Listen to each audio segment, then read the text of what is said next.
Mød Laurie Cousins, en ægte australier med rødder helt tilbage til de første britiske bosættere, og intet mindre end Sydneys mest rutinerede byguide med over 30 års erfaring. This is an architectural model of downtown Sydney from the Town Planning Department. It covers the whole of the city from the bridge back to the main railway station, so it includes all the features of downtown, the Opera House, the Art Gallery, main shopping area and the financial district. Small children love this model. I've been here many times and little kids 3 years old are lying on the glass with their hands out playing Superman flying over the city.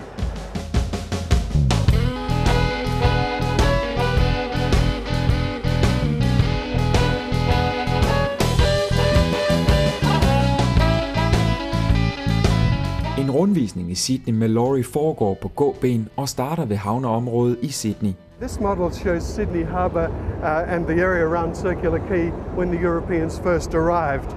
And there's a dotted line showing how the wharves of Circular Quay have been added. And the area to the left, the rocks, is the area where the convicts were first housed. The area to the right, where the Botanic Gardens are now located beyond the Opera House, was where the colony first made their attempts at farming and growing vegetables. And the area behind us, now the financial district of Sydney, was largely where the military were based to begin with. The Rocks er navnet på Sydneys ældste bydel. Det var her, de første briter bosatte sig for næsten 200 år siden, og i dag er området populært blandt turister, ikke mindst på grund af de mange restauranter og souvenirbutikker. This is very typical of the Rocks area. Lots of little laneways running off the main street with some interesting specialty shops, particularly good for arts and crafts, but also for places to eat. You don't have to stay hungry in Sydney for very long. Across the road is Rockpool, which is an outstanding seafood restaurant operated by Neil Perry. Neil is a major chef in the Australian calendar.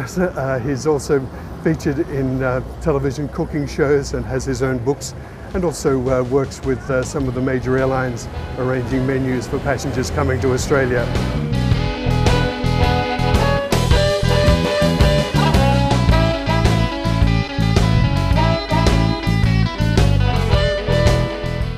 This is an old warehouse that's very typical of the Rocks, and again an example of historic buildings that have survived and been given new applications. This one has had a checkered history. At times it's been used as a restaurant centre, at others a sort of department store, and now it's becoming more an entertainment centre with a nice Italian restaurant on the top level.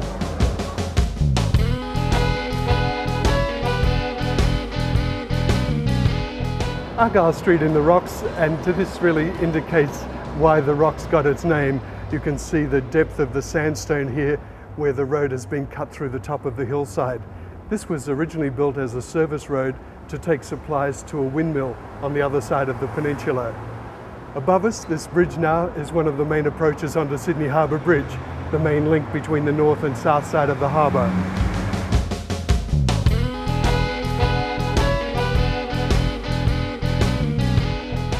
Laurie skræddersyr altid sine ture til de enkelte gæster, og er man fra Danmark, ja, så går turen forbi Observatory Hill. We're at Observatory Hill above the Rocks, and here we have a link with Denmark. The little statue behind me is a bust of Hans Christian Andersen. This one was unveiled by Crown Prince Frederik and Princess Mary of Denmark in March 2005. And it's been positioned here overlooking the harbour and looking back across the seas to Denmark.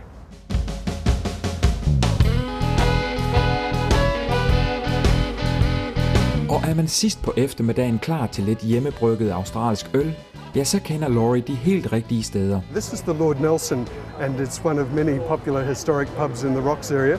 The Lord Nelson is particularly well known and popular because it's a microbrewery. They make their own beers. This is the centre of activity for the Lord Nelson, where they make their own beers.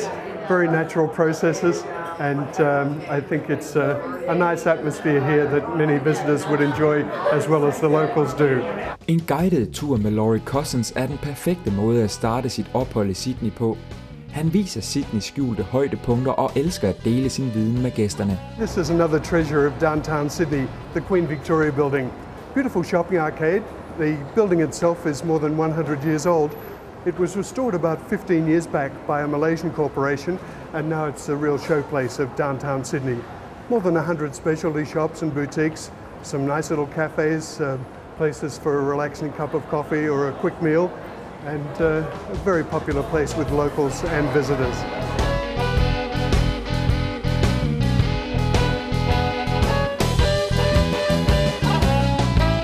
With our climate being totally opposite to Europe, Christmas in Australia is a very different experience. And these days, for many Australians, the Christmas meal may be a seafood picnic on the beach rather than a roast dinner with turkey and all the European trimmings. But the decorations remain the same. And although it may be 38 or 40 degrees in a Sydney summer, we still have to have our European tradition carried over with a white Christmas decoration on the tree.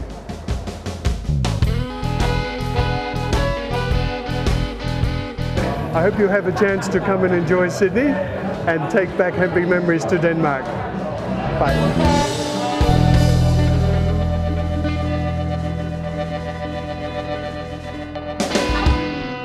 Cheers.